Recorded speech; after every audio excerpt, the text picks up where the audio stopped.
It's our day 33 para sa ating tunay serye.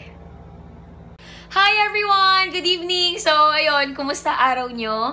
Ako, okay lang kasi nakapag mother and daughter time kami ni ma'am kanina. Kasi nagpasalon siya. So, sinamahan ko siya. Ayan, it's mama ako. Tapos, nainggit ako. So, nagpa-hair color na din ako.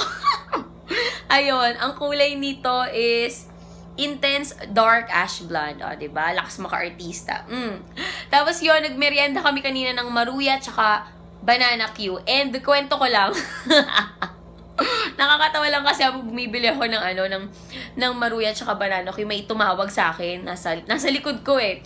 Lalakad ako. Sabi, pimples, pimples, pimples. Sabi ko, hala, commercial ko yun ah. Tapos tumingin ako, sabi ko, hi!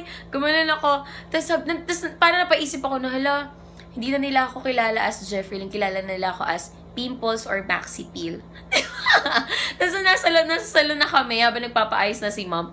May pumasok na isang matanda. Sabi niya, parang kilala ko tong batang to. Di ba ikaw yung sa commercial ng Maxi Peel? Sabi ko, opo. Sabi niya, ay alam mo ba gumamit na ako ng Maxi Peel. Sabi niya ganun, pang day 10 ko na. Tingnan mo, mukha na akong Amerikana.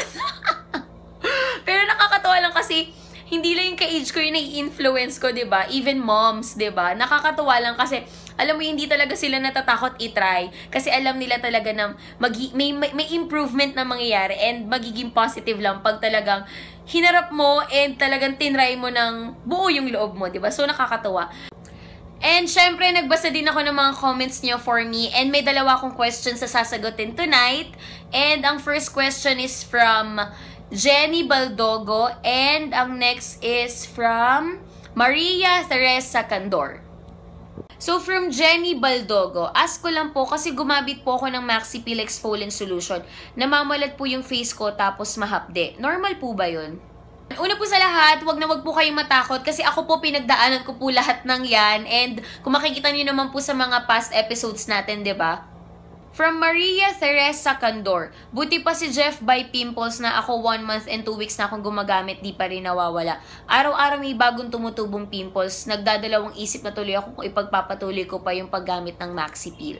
Normal po talaga sa exfoliation na mailabas lahat ng dirt, dumi, and impurity ng skin natin. So, syempre, dyan nalalabas yung pimples, whiteheads, blackheads, and sobrang importante po ng process na yan para makita natin yung matitirang skin is yung clean skin na. So, kapag malinis sa loob at malinis sa labas, doon na natin makikita na klaro na yung balat natin. Ayun, sabi nga diba, kapag may tiyaga, may nilaga. Good things come to those who wait. So, kapag marunong ka maghintay, marunong ka magmahal. Char! So, yun, go lang po tayo ng go. Wala pong susuko. Kailangan maging porsigido tayo. And, sabay-sabay po natin i-achieve ang bagong ganda, bagong pag-asa. Kaya guys, walang susuko. So, tama na muna ang chika. Mag-Maxi Peel muna tayo. So, hi guys! Ayun, since natapos na ako mag-wash ng face using Maxi Peel Facial Wash, ang next step na natin for tonight is yung Maxi Peel Exfoliant Solution number 2. So, game. Apply na tayo. 1 to 2 drops. 1, 2. So, upward motion pa din. Nose. So, yun. And ang last step natin for tonight is yung Maxi Peel Moisturizing Cream.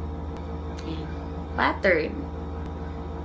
Lakas na ba makaganda ng hair color ko? So, upward motion. And nose. And so, yun. Sa lahat ng viewers and supporters, pwede nyo akong chikahin at pwede tayo magchikahan.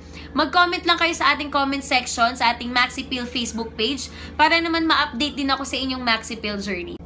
So, gusto ko lang po magpasalamat kay Jack, kay, kay Reay, kay Clarice, Sian, and Krishna. Ayun, thank you so much sa pagsubaybay sa journey ko, and sana na-inspire din kayo, and syempre nakakasabay din kayo. See you tomorrow po. God bless us. Sweet dreams. Mwah!